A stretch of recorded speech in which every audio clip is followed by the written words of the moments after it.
चंद्रयान से संपर्क बनाने में फेल हुआ इसरो। भारत की उम्मीदों को लगा बड़ा झटका। अभी 14 दिन और रिसर्च करने वाला था चंद्रयान। -220 डिग्री के सामने प्रज्ञान और विक्रम दोनों ने तोड़ा दम।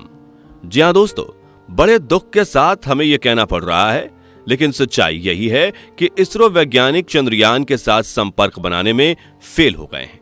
चांद की अंधेरी दुनिया में सोया चंद्रयान बहुत कोशिश करने के बाद भी नहीं जाग रहा है। ऐसे में सवाल यह उठता है कि आखिर इतना एडवांस होने के बावजूद भी चंद्रयान इस तरह निष्क्रिय कैसे हो गया। ऐसी क्या वजह है कि लाख कोशिशों के बावजूद भी वैज्ञानिक इससे संपर्क नहीं बना पा रहे हैं, और अब आगे इस मिशन में कोई उम्मीद बाकी भी है या नहीं, यही सब हम आज इस वीडियो में आपको बताने वाले हैं। इसलिए इसे अंत तक जरूर देखिएगा। साथ ही अगर आप चैनल पर नए हैं तो सब्सक्राइब जरूर करें। दोस्तों, आज से तकरीबन 1 महीना पहले जब चंद्रयान 3 ने चांद के दक्षिणी ध्रुव में सफलतापूर्वक सॉफ्ट लैंडिंग की थी, तब किसी ने नहीं सोचा था कि इसका अंत इतना दुखद होगा। अभी की बात करें तो लगातार कोशिश करने के बाद भी वैज्ञानिक चंद्रयान के साथ कनेक्शन स्टैब्लिश नहीं कर पा रहे हैं। हमारा चंद्रयान जो 1 महीने पहले तक चांद की अंधेरी दुनिया में सीना तान कर इधर उधर चहलकदमी करते हुए घूम रहा था, वो आज बेजान सा होकर एक कोने में पड़ा हुआ है। लेकिन कुछ समय पहले तक नए नए कीर्तिमान बनाने वाले चंद्रयान के यह हालात आखिर कैसे हुए, चलिए इसके बारे में आपको थोड़ा विस्तार से समझाते हैं। असल में दोस्तों, अंतरिक्ष की गहराई में गोता लगाकर और 40 दिन का सफर तय करके जब हमारा चंद्रयान चांद के दक्षिणी ध्रुव में पहुंचा तो पूरी दुनिया इस सफलता को देखकर हैरान रह गई। किसी को यकीन नहीं हो रहा था कि भारत चांद के दक्षिणी ध्रुव में सॉफ्ट लैंडिंग करने वाला दुनिया का पहला देश बन गया था।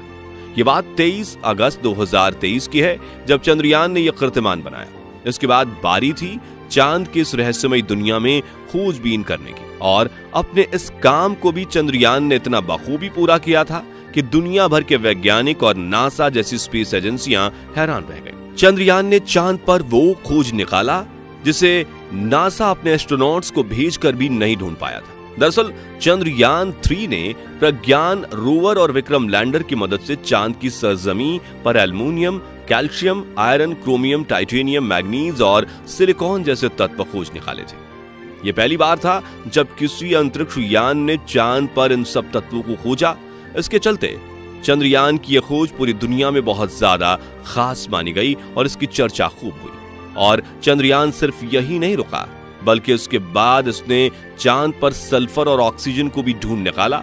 आपको बता दें कि चांद पर सल्फर का मिलना एक बड़ी उपलब्धि है, क्योंकि इसकी मदद से वैज्ञानिक चांद की उत्पत्ति और उससे जुड़े रहस्यों को उजागर कर सकते हैं। साथ ही ऑक्सीजन की खोज आने वाले समय में चांद पर जीवन बसाने की दिशा में बहुत महत्वपूर्ण साबित हो सकती है, क्योंकि आज नहीं तो कल हम इंसान चांद को अपनी स्पेस कॉलोनी बनाने ही वाले हैं। तो इस तरह यहां तक चंद्रयान 3 मिशन हम लोगों की उम्मीदों से कहीं ज्यादा बेहतर रहा है, और सही मायने में देखें तो इसरो वैज्ञानिकों को भी इससे इतनी ज्यादा उम्मीद शायद नहीं थी जितना बेहतर इसने करके दिखाया। दरअसल वैज्ञानिकों का प्लान लैंड करने के बाद इस मिशन को सिर्फ 14 दिन तक चलाने का था, क्योंकि चांद पर एक दिन पृथ्वी एक 14 दिनों के बराबर होता है, और रात में यहाँ इतनी ज्यादा ठंड पड़ती है कि रिसर्च व खोजबीन का कोई काम हो पाना मुमकिन ही नहीं है। इसलिए मिशन को सिर्फ 14 दिन के लिए प्लान किया गया, यानी विक्रम लैंडर और प्रज्ञान रोवर को अपना सारा काम इन 14 दिनों में निपटाना था, जो 4 सितंबर को पूरे हो रहे थे। ऐसे में विक्रम और प्रज्ञान दोनों ने समय रहते ही चांद पर रात होने से पहले अपने सभी रिसर्च के काम निपटा दिए। अब देखा जाए तो यह मिशन बस यहीं पर समाप्त हो जाना चाहिए था, मगर प्रज्ञान और विक्रम ने इतना कमाल का काम किया कि वैज्ञानिकों के मन में इस मिशन को एक लूनर डे के लिए आगे बढ़ाने का विचार आया। पर सवाल ये था कि ये कैसे किया जाए, क्योंकि चांद पर रात होने वाली थी, और रात में अगर इससे कुछ काम करवाया जाता तो ठंड के कारण प्रज्ञान और विक्रम दोनों नष्ट होने के खतरे में चले जाते। ऐसे में वैज्ञानिकों के दिमाग में यह आइडिया आया कि क्यों ना विक्रम और प्रज्ञान दोनों को स्लिप मोड में डाल दिया जाए। जब फिर दिन निकलेगा तो उन्हें वापस जगा देंगे। इस तरह इनकी एनर्जी भी बच जाएगी, और कोई सिस्टम ऑन ना होने के कारण ठंड से होने वाले नुकसान के चांसेस भी कम हो जाएंगे। सभी को यही आइडिया सबसे ज्यादा सुरक्षित लगा, और सारी कैलकुलेशन करने के बाद 4 सितंबर के दिन वैज्ञानिकों ने प्रज्ञान और विक्रम दोनों को 14 दिनों के लिए लंबी नींद लेने के लिए स्लिप मोड में डाल दिया। अब ये 14 दिन 22 सितंबर को पूरे होने वाले थे, यानी चांद पर अगला सूरज 22 सितंबर को निकलने वाला था और वैज्ञानिकों ने यह ऐलान किया कि इसी दिन चंद्रयान को इसकी नींद से जगाया जाएगा। इस तरह पूरा हिंदुस्तान 22 सितंबर के आने का बेसब्री से इंतजार करने लगा। सभी को उम्मीद थी कि इस दिन हमारा चंद्रयान नींद से जाग जाएगा और चांद पर नई नई खोज करके फिर से भारत मां का नाम रोशन कर देगा। लेकिन लोगों को झटका तब लगा जब ये दिन आ गया और इसरो वैज्ञानिकों को चंद्रयान की तरफ से कोई रिस्पांस नहीं मिला। हालांकि जब वैज्ञानिकों ने इसे स्लीप मोड में डाला था तब उन्होंने इसके रिसीवर को जानबूझकर ऑन रहने दिया था ताकि कमांड भेजकर इसे नींद से जगाया जा सके। मगर वैज्ञानिकों के लगातार कोशिश करने के बावजूद उन्होंने विक्रम या प्रज्ञान की तरफ से जब कोई भी प्रतिक्रिया नहीं पाई, ऐसा लग रहा है मानो चंद्रयान चांद की भयानक ठंड के कारण दम तोड़ चुका है। दरअसल चांद के दक्षिणी ध्रुव में रात के समय हद से ज्यादा ठंड पड़ती है। अभी पिछली रात की बात करें तो उस दौरान यहाँ का तापमान -220 डिग्री सेल्सियस के ऊपर चला गया था। अब एक्सपर्ट ऐसा कहते हैं कि इतनी ज्यादा ठंड में किसी भी धातु या प्लास्टिक वगैरह से बने साइंटिफिक उपकरण का टिक पाना इम्पॉसिबल है, क्योंकि इस तापमान में इन सब चीजों के अंदर दरारें पड़ जाती हैं। ऐसे में इस बात को बहुत ज्यादा माना जा रहा है कि प्रज्ञान और विक्रम का अंदरूनी सिस्टम इस तेज ठंड की वजह से डैमेज हो गया हो। और अगर ऐसा कुछ हुआ है तो फिर चंद्रयान 3 मिशन को हम यहीं पर समाप्त मान सकते हैं। वैसे वैज्ञानिकों की माने तो इस मिशन में थोड़ी सी उम्मीद अभी भी बाकी है।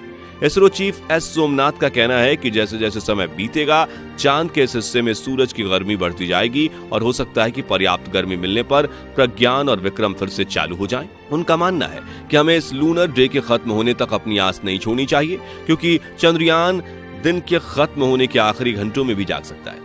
आपको बता दें कि चांद के दक्षिणी ध्रुव में आज अभी जो दिन निकला है वो 6 अक्टूबर को खत्म होने वाला है। इसके अलावा कुछ एक्सपर्ट्स का ऐसा मानना है कि चंद्रयान को जगाने के लिए वैज्ञानिकों को कमांड देने की जरूरत नहीं है, क्योंकि प्रज्ञान और विक्रम दोनों अपने आप को इस तरह से ऑटोमेटिकली ही चालू कर देंगे, क्योंकि उन्हें ऐसे ही बनाया गया है कि ये ऊर्जा से खुद ब खुद नींद से जाग जाएंगे। साथ ही इसरो के पूर्व वैज्ञानिक मलय स्वामी अन्नादुर्रई ऐसा सोचते हैं कि चांद पर एक रात बिताने के बाद प्रज्ञान रोवर तो नींद से जाग सकता है, लेकिन विक्रम लैंडर के चांसेस कम हैं, क्योंकि उनके अनुसार हमारा रोवर लैंडर से कहीं ज्यादा मजबूत है। खैर एक्सपर्ट्स चाहे जो भी कहें, सच्चाई यही है कि प्रज्ञान और विक्रम को इतने लंबे समय तक चलने और चांद पर रात में पड़ने वाली सर्दी को झेलने के लिए बनाया ही नहीं गया था। ऐसे में ज्यादा चांस यही है कि शायद ये चांद के सर्दी को झेल नहीं पाए होंगे। और जैसा कि इसरो ने कहा था कि अगर विक्रम और प्रज्ञान 22 सितंबर को नींद से नहीं जागे तो इन्हें हमेशा भारत के लूनर एम्बेसडर के रूप में याद किया जाएगा। अब लग रहा है कि हमें इसी को चंद्रयान 3 का अंत मानना होगा। वैसे आप बताइए 6 अक्टूबर तक चंद्रयान 3 अपनी नींद से जाग पाएगा या नहीं? कमेंट बॉक्स में अपनी राय जरूर शेयर कीजिए। बाकी हमारी आज की इस वीडियो में इतना ही था। वीडियो अच्छी लगी हो तो इसे लाइक और शेयर जरूर करना, और अगर आप हमारे फेसबुक पेज पर नए हैं तो पेज को फॉलो भी जरूर करें। मिलते हैं जल्दी ही एक ऐसी ही और इंटरेस्टिंग वीडियो में, तब तक के लिए गुड बाय, जय हिंद।